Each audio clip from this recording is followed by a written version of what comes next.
రాష్ట్రంలో Telugu Desam party, Bharatiya Janata party, Janasena పార్టీలు అధికారంలోకి వచ్చి 2 సంవత్సరాలు అయింది.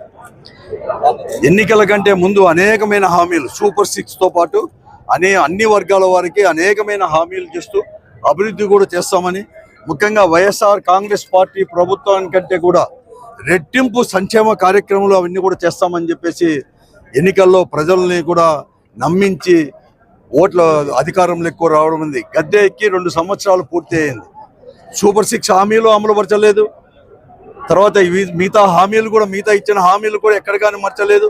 విద్యార్థులు కావచ్చు, మహిళలు కావచ్చు, రైతాంగం కావచ్చు, అన్ని వర్గాల ఉద్యోగ వర్గాల అన్ని వర్గాల వారిని కూడా మోసపించింది ఈ 2 సంవత్సరాల్లో కూడా.